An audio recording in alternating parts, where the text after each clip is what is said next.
come and dwell within us, cleanse us of all stains, save our souls, O gracious Lord. In the name of the Father, and the Son, and the Holy Spirit. Amen. Blessed John Paul. Pray for us. Pray for us, yes.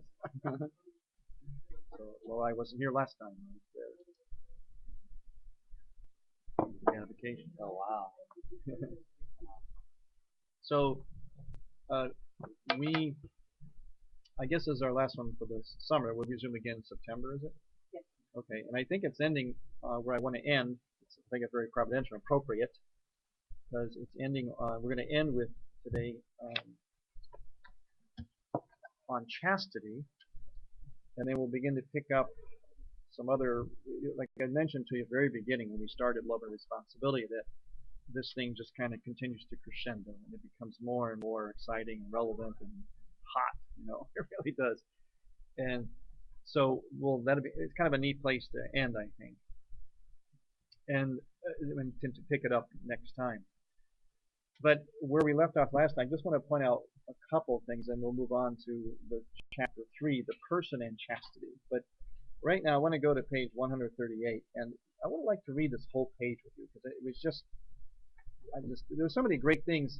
Hope we can get through it today because, see, I'll show you, put the cameras out there, I'll show you like my book here, so I just keep marking up and starring things. I read something as, oh, that's great, no, that's great, no, that's great too, I got to hear this, and it's just one thing after the other. This is just really a great section. But we just want to look at this page 138 because he's talking about choice and responsibility in regard to love. And let's at the top of the page, we'll start reading 138. The sexual instinct wants above all to take over, to make use of another person, whereas love wants to give, to create a good, to bring happiness. We see yet again how important it is for betrothed love to be permeated with that which constitutes the essence of friendship. From the desire for the unlimited good of another, springs the whole creative drive of true love, the drive to endow beloved persons with the good, to make them happy. Now, to make them happy, pause for a second here, doesn't mean in so much the way that we often hear it, especially young couples, and it tends to be a little bit more on the part of the female, comes out of her gift. But we have to understand what he means by make them happy. It means to want and to work towards their ultimate good, not just to make them happy, where their happiness is dependent upon you. It's a very, or vice versa. It's a very common error in relationships where we look at each other as the one that is to make me happy, or I will make them happy. What he means here is I will work towards what is the good of that person. And their good means what is best for them, and that ultimately will result in their happiness. But it's in this whole section here, and we'll see as we continue, this whole idea that love is all about not just the feeling, the emotion, but it is about the choice to will the other's good. Okay? And if both are doing that, then we have, as he talks about, one of my favorite words of his concept is this reciprocity. There's a reciprocal factor in real love that happens when both are trying to will the good of the other. Okay, next paragraph. This is, so to speak, the divine aspect of love. In point of fact, to desire unlimited good for another person is really to desire God for that person. Isn't that great? He alone is the objective fullness of the good. Only His goodness can fill every man to overflowing. It is through its connection with happiness, with the fullness of the good, that human love comes closest to God. True, this fullness of good, this happiness, are not often expressly understood in this way. I want happiness for you means I want that which makes you happy, but I do not for the moment inquire what that may be. Only people of profound faith tell themselves quite clearly that this means God. Ultimately, I want God for you. Lisa and Gregory Popchak, who wrote a great book,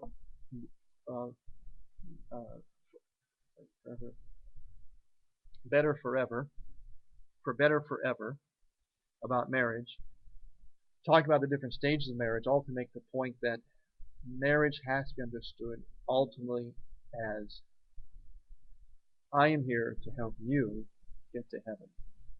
You are here to help me get to heaven. So in other words, it's kind of like what John Paul's saying here, that to will God for the other.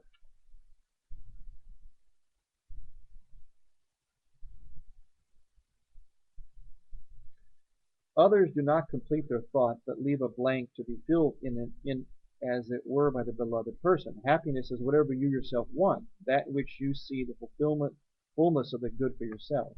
The whole energy of love is then concentrating the claim that it is I who truly desire this for you. The great moral force of true love lies precisely in this desire for the happiness, for the true good of another person. This is what makes it possible for man to be reborn because of love. It makes him aware of the riches within him, his spiritual fertility and creativity. I am capable of desiring the good of another person. Therefore, I am in general capable of desiring the good. True love compels me to believe in my own spiritual powers. Even when I am bad, it awakens in me, it bids me seek the true good where the object of my love is concerned. In this way, affirmation of the worth of another person is echoed in affirmation of the worth of one's own person. For it is awareness of the value of the person, not of sexual values, that makes a man desire the happiness of another I.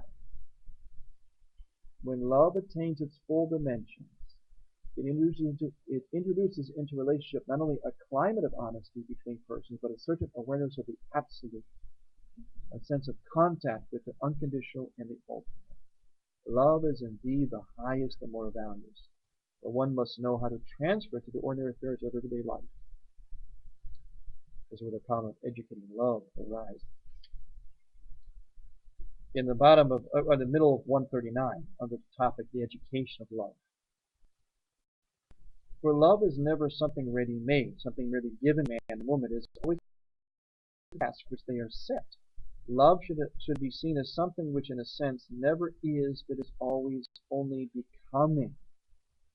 And what it becomes depends upon the contribution of both persons and the depth of their commitment. The commitment is based on what is given. Alright, so on the page 140 at the top, to conclude this section, we find that what develops from promising raw material in the form of emotions and desires. See, we're going to see later on too. What's that? Yeah, yeah, the raw materials, like emotion, feelings, emotion, attraction, even sensuals. We'll see. This is good. We're going to end up at a really important note, a very important note. Hopefully, I can get through it all today. That will also help with all this. Sort of have died down a little bit, but the so-called controversy, or maybe where the tension is between. Sometimes people don't quite understand really what we're saying in theology body presentation. This whole idea of that what's going to be really helpful here. He's going to be making the point that emotion, sensual desire, attraction is not wrong in itself. It is part of the raw material of love. It says that in fact you must have it. He's saying yes, we should be attracted, we should be aroused, we should be inspired by the other, by their femininity or their masculinity, by their body, but not just their body, also by their body person. All that is good, and it's the raw material. The reason why this is such a salient point to end up on is because this is really where a lot of the misunderstanding is. That is all good. It's a raw material. But it's where you go with it from there that's the difference. The reason why this is so important, this distinction, as we'll see later, is because a lot of what is people try to embrace purity, especially as a reaction to this whole sexual revolution, there is a little bit of an error that's sometimes being made that all of this somehow is, even as we'll see, even concupiscence in itself. In other words, the desire is not wrong in itself. It is good, but it's raw material. The desires and attraction must be taken now and developed by the act of the will to their ultimate intention and destiny. That is love of the person. And he's going to use a great word, one of my favorites, in an integrated way. In other words, it's integration means the whole package. I love all of you. I can be attracted to you, your femininity, your body, your personality, your person. But all of that together, I choose to love and to will the good for. We don't look at any part of that as bad in itself, and that's the difference. You understand? See, and this is very helpful, as we'll see later on. It goes into this very deeply and very beautifully. This is especially helpful, and I think liberating for, on the one side for men, there's something for men and women in this.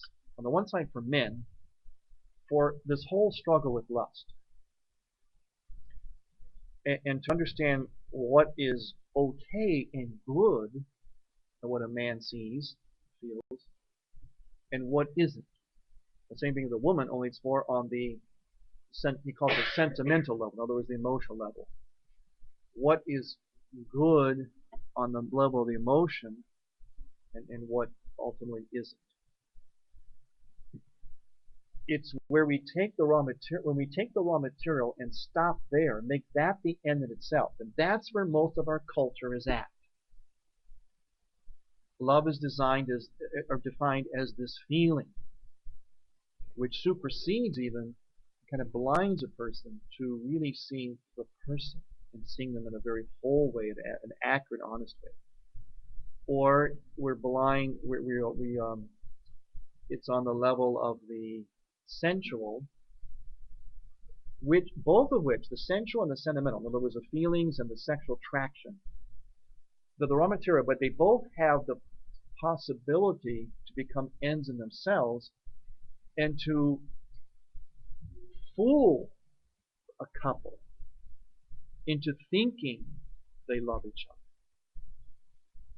Which is why so many relationships break off, sour, and end in divorce and hurt and hate and all that. Because what's happened is the strong power of sensual reaction, attraction, and emotional reaction, it's very powerful, and by its nature, it has a potential, it seeks to be unified. Example. Boy meets girl, girl meets boy. They're attracted. They feel lots of attraction, lots of electricity to each other. They get together, which is what our culture always, well, if you're attracted, I'll make like they come together and come together in bed. So they come together in bed, or variations thereof, and physiologically, chemically, and emotionally, at all levels, there is going to be a certain bonding, and a sense of being bonded. So the couple they feel that they're united, they have this attraction. But that's not true. There's a whole lot of this that's undeveloped, that's missing.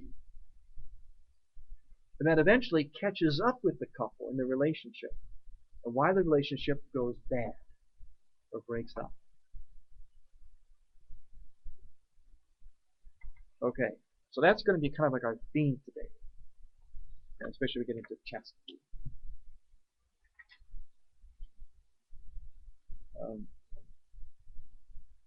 Yeah. So can you switch microphones? This is the one that now. This one? Take this off? Okay. it's like there's a lot of self-reflection that should go on, a lot of psycho-spiritual, emotional pulse checking should go on in relationships and boy meets girl. And this is why it's so important to be very, very honest, again, one of our favorite words here, honest about physical expression. Because it clouds the judgment. It sort of catapults the couple into a false perception of love. And so that's why we get into chastity. There's actually a very, in a sense, practical reason to practice chastity, to help prevent the couple's relationship from getting confused, blind. In other words, chastity keeps your perception clear so that you know where this relationship should go or not go. Two people can be very attracted to each other. It doesn't mean they should end up with each other. And the thing that keeps your judgment clear of that is practicing chastity.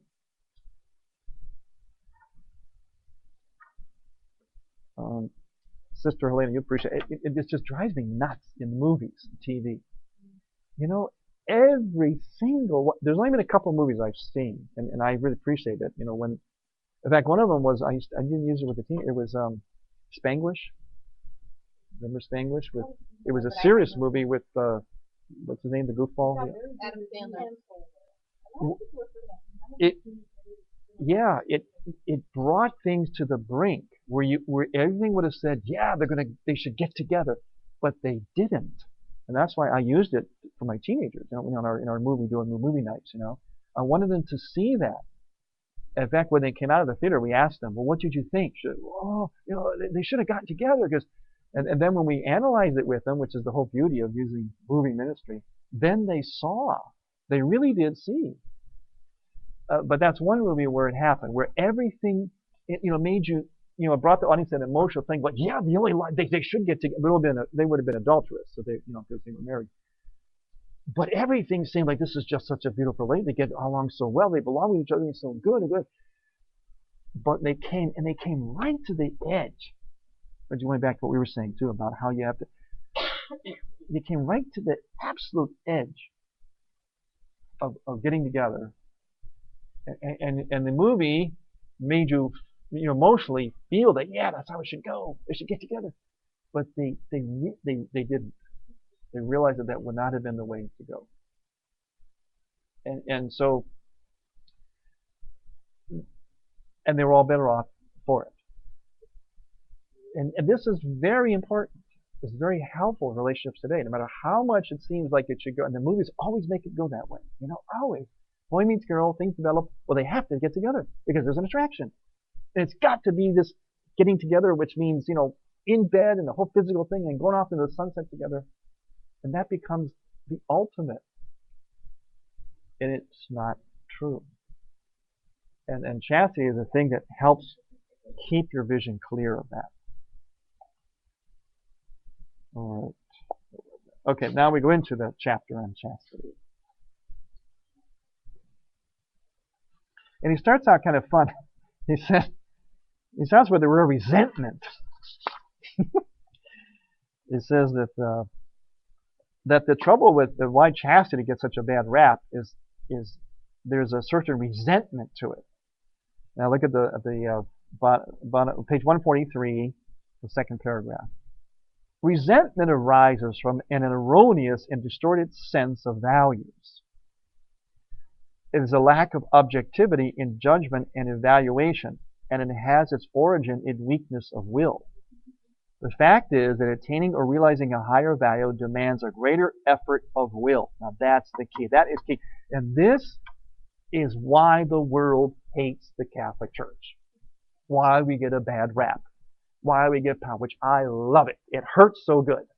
Because it's a backhanded affirmation that we are being who we're supposed to be, and that is the conscience of the world. And we're the ones that say what is right is simple, truth is simple, but it's not easy, it takes effort, it takes the one thing we absolutely resent being told to do. Say no to ourselves. Say no to our desires, our drives. The Catholic faith is the singular voice, entity that never comes off of that teaching. And that's why the world resents us. But that's the key. And like he says it here. Why do they resent chastity? Why does chastity get a bad rap, or virginity and all this stuff? Because it takes effort. Yeah. Yes. Yeah. I mean, I want all the world to be Catholic, but at the same time, I revel in the fact of this resentment, because it's an affirmation that we're doing what we're supposed to be doing. The fact is that attaining or realizing a higher value demands a great effort of will. So in order to spare ourselves the effort to excuse our failure to obtain this value, we minimize its significance. Oh, you're still a virgin? What was that stupid movie? 40 Virgin? Yeah, 40 Virgin. Just. This also, I saw this happening in our culture with when President Clinton was having his problems. You notice how our culture reacted? They loved it because it was because if someone in a lofty office could act just like the rest of us, then the rest of us don't have to aspire to what that lofty office is supposed to model. You get it? They liked the fact that something was supposed to be modeled came down, because then that means, well, if he came down, we don't have to go up. Get it? All this, the scandal since then. Yeah, exactly. Yeah, yeah.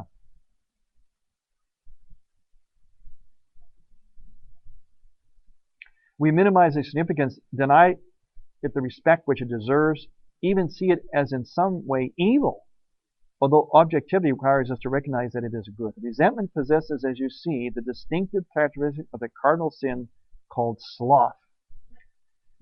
It's interesting. I found it interesting a few years ago. Remember M. Scott Peck? His big book? Huh? Sloth is very important. Yes. He wrote, I thought it was a very fascinating insight in his book, M. Scott Peck, and it was a big book from back in the 80s. He wrote a couple others after, but the Road Less Traveled.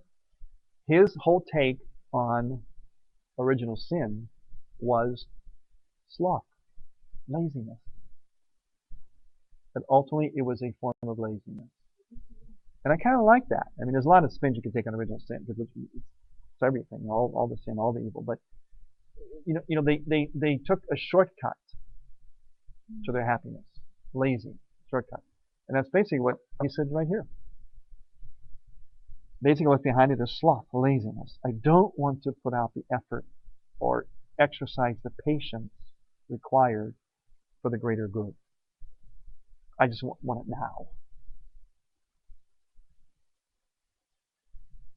St. Thomas defines sloth, acedia, as a sadness arising from the fact that the good is difficult. This sadness, far from denying the good, indirectly helps to keep respect for it alive in the soul.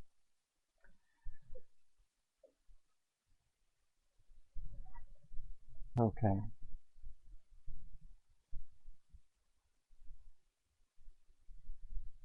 Okay, I want to go to page 145.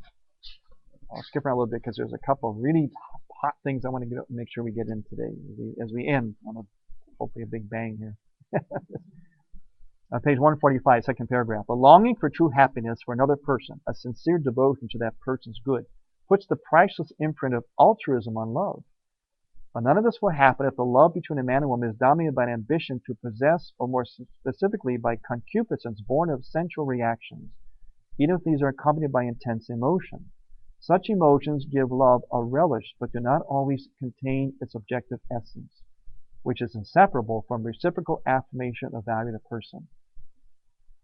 It is impossible to judge the value of a relationship between persons merely from the intensity of their emotions. Get it?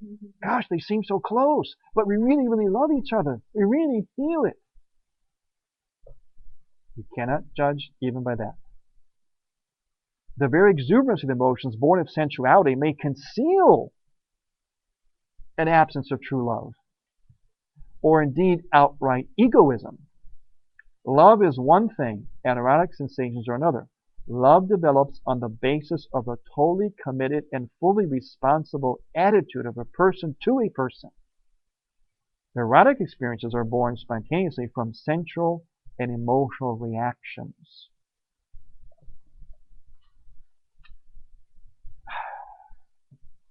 I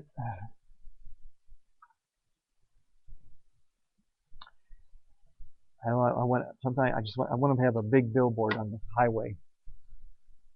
Because I think it would help people avoid so much pain in their lives. The hell with your feelings. I know I just committed the cardinal sin. That's the one thing you do not say in this culture. If I could say anything to people, the hell with your feelings. At least just take it as a concept. Right? I know their feelings have a place. The hell with your feelings. What matters is what is true. What is reality. And the reason I have to be so strong when a billboard that strong is because you have to go overboard, because we are just being totally brainwashed with this idea that feelings are everything. Look at how they are everywhere you see it. You notice how we use that word feeling? How do you feel about this? You see on the news, there's a family standing out there where the house is just burned to the ground. The reporter comes up. How do you feel about this? How do you feel about the bombing in Libya? How do you feel about the tornadoes? What do I feel? What, sad? Happy? What do you want? You want to know what I think? Or what I feel? I'm expecting somebody to finally say, well, right now I feel a little cold. A little hot in here. Can we turn on the air conditioning? I would love to see when someone do that and get these reporters all like, see, we use feeling for everything. That's what that determines the truth. Yeah, exactly. That determines the truth. To add on that, it's almost the hell with your feelings, it's almost possibly to hell with your feelings. Yeah, exactly. Because that's what's happening. Yeah, we are. Our feelings are leading us to hell, in a sense, I mean, okay, I don't mean I'm exaggerating to make a point, because our feelings, just to get it right, to me, an little analogy for feelings. Our feelings are like the barometer, the indicator lights on your dashboard. They indicate something. The greater reality is what they're indicating. Example, your gas gauge says empty. Is that the end of the story? Oh, my gas gauge is empty. I feel so bad about that. Never go anywhere else again. Right. No, the gas gauge is indicating, in fact, they're called indicators. That's what feelings are. They indicate.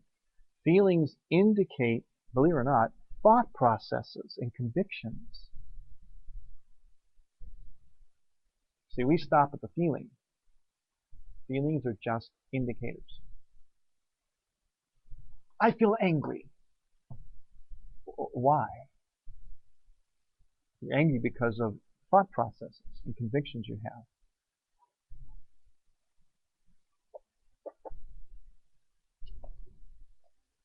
Okay.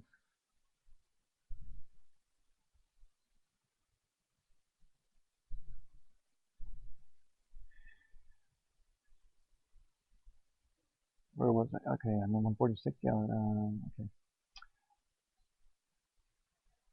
Non-integration means, above all, on top of 146. Non-integration means, above all, underdevelopment of the moral component of love. Sensual or emotional reactions to a person of the other sex, which arise before and develop more quickly than virtue, are something less than love. They are, however, more often than not taken for love and given that name. And it is to love thus understood that chastity is hostile and an obstacle. This is why the Catholic Church should change its views. Instead of a bedroom, it's all it wants to do is restrict us. See the resentment? Resentment because the definition of love from the church, from God, is different than the definition of a lot of our culture. They define it on the level of sensual and sentimental, by and large. We say, no, it's more than that. Almost like to be happy to just keep going. Yes, keep going, yeah. It's fun that they're attracted to it, but you can have so much more. This could be so much better. People want that. They want most. So it's like, you have to just keep going with more things here. I love that with cats. You know something, sister, I haven't like to get him on my radio program, but again, the sample of Father Albert Couté, you know that? Yeah.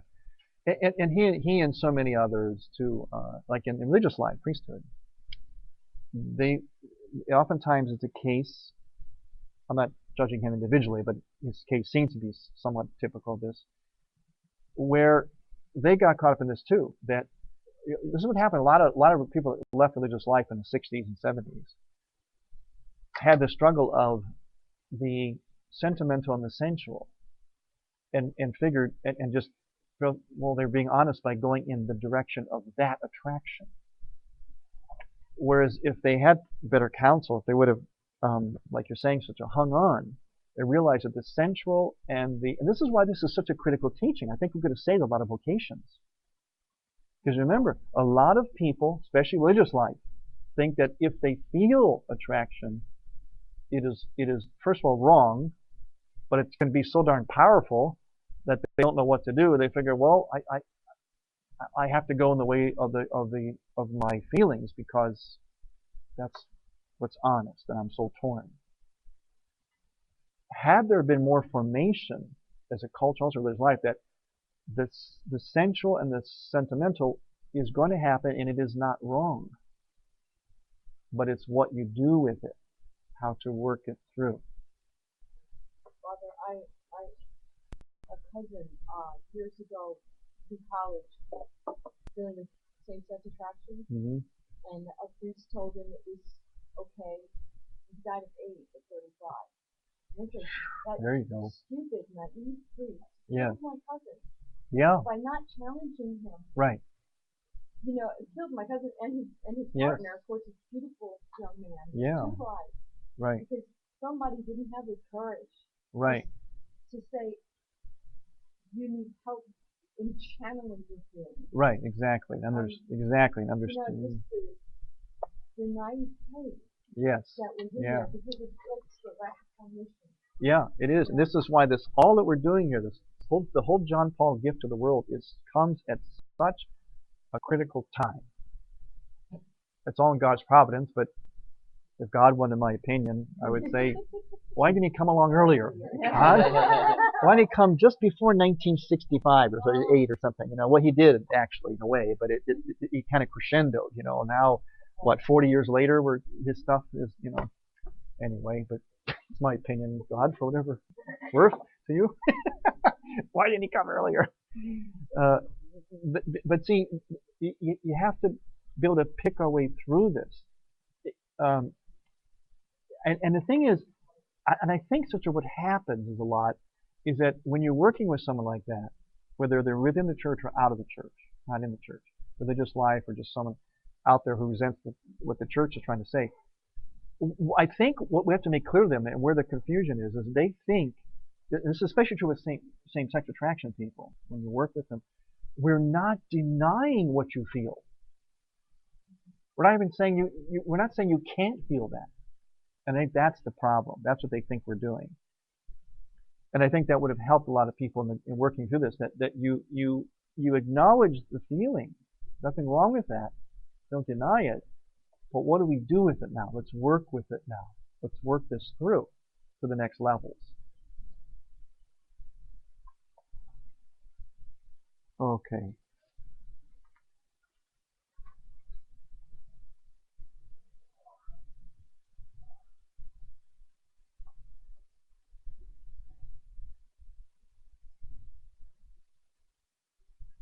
All right, let's go to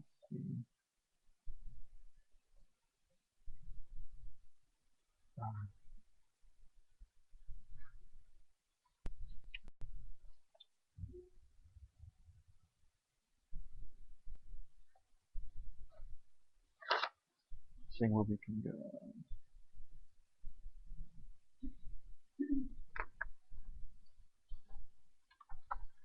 Okay, yeah. All right, let's go. I'm going to jump a little bit because time.